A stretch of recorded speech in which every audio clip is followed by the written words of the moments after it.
What are some military operations excursions leaders that are not talked about enough? The Romans tried to find the source of the Nile. They got pretty down south, even though they did not find the source. Have you heard of the Ghost Army?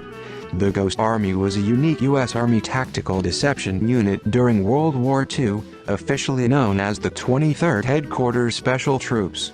Comprising artists, engineers, and actors, this unit of 1,100 men used inflatable tanks, sound effects, and fake radio transmissions to create illusions on the battlefields of Europe. Their goal was to mislead the German forces about the size and location of American units, thereby diverting enemy forces and resources from actual operations.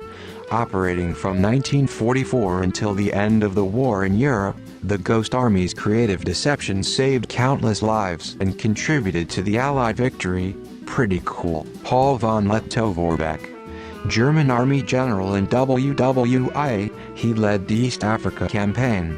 In the early days of the war, his supply lines were cut and he was left with 14,000 soldiers compared to the 300,000 Allied contingent. During that entire time, he never lost a single battle and waged a guerrilla war against the Allies. It's still studied today at many American military academies as a prime example of how to wage insurgency and how to properly fight when one's supplies are low.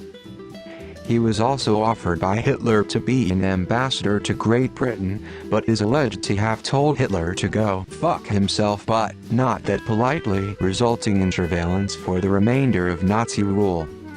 Brusilov Offensive of WWI. This offensive saw the use of revolutionary shock tactics by the Russian Empire and led to the near-total collapse of the Austro-Hungarian war effort.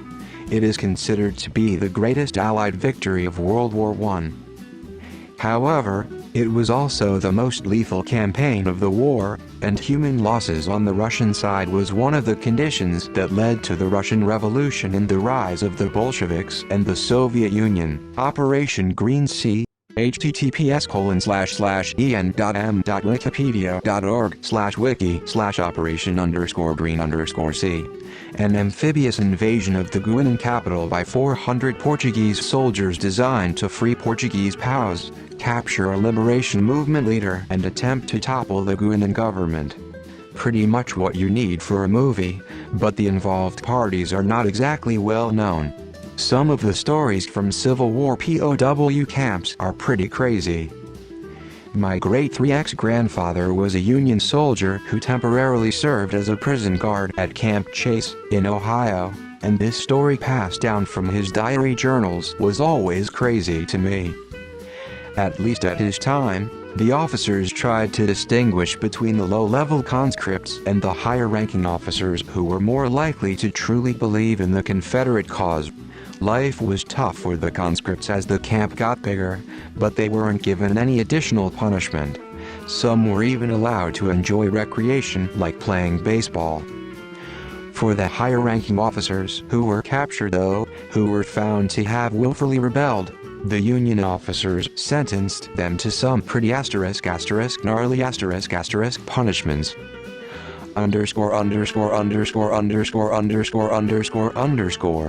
The one that really stood out in his mind was this. There was a cattle barn on site, I guess to provide food milk for the officers or maybe even the prisoners, with maybe a few dozen cattle. Confederate captive officers would be led to the barn in cuffs, forced to climb up onto a cow or an ox facing backwards, and lie down, face hanging off the end, until his face was level with the animal's butt. The Union guards would press his face into the cow's butt and bind him tightly in that position, and leave him there to serve his punishment. 8 hours a day for 3 days was a common sense, and apparently it was feared more than any other. He recalls going into the barn on some days to get milk, and seeing a line of 20-30 cows, all with a Confederate captive tied up face to ass, hearing all the gagging and retching as he'd pass by. Operation Paul Bunyan. The United States cut down a tree to intimidate the North Korean government. This all started when 2 U.S. troops were hacked to death by North Korean soldiers with their own axes.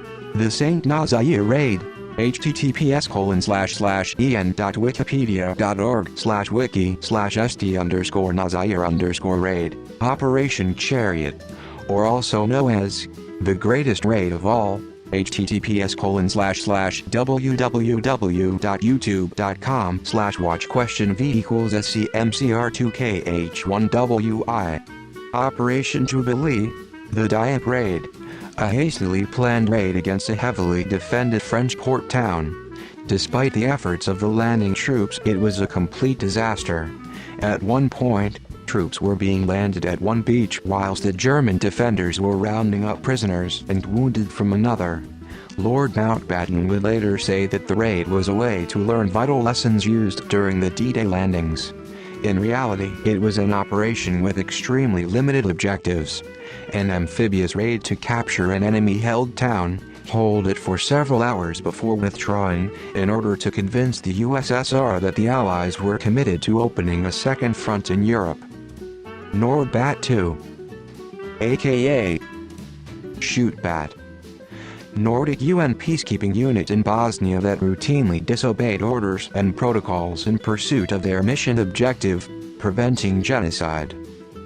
https://the-bridge.org/the-bridge/2017/9/20/trigger-happy-autonomous-and-boss-nia. Format equals AMP, the capture of the Dutch fleet at Den Helder. In 1795, a French cavalry regiment defeated a Dutch naval fleet. The ships were trapped in the ice, so the fleet just rode on top of the ice, surrounded, and captured the fleet. 0.000000001% of Steam users have this achievement.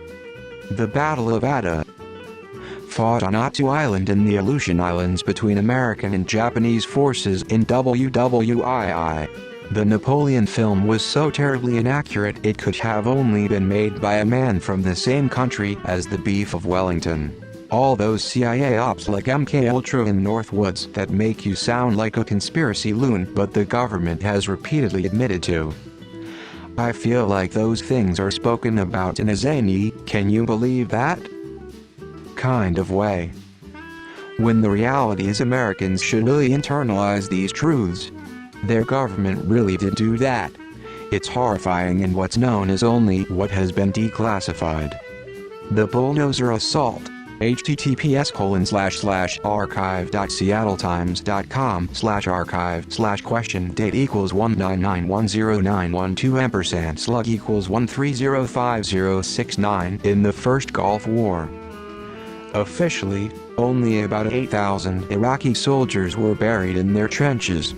Privately, Schwarzkopf's staff has privately estimated that 50,000 to 75,000 Iraqis were killed in their trenches. https://en.m.wikipedia.org/wiki/uss_william_d.porter_db579. The entire life of the USS William D. Porter, aka the Willie D. The crew of the ship were constantly fucking up, including almost killing FDR. It was then sunk by a kamikaze plane that the ship actually shot down, but the plane hit the water at an angle that it ended up right under the ship and blew up. The Dollop has a great episode about it.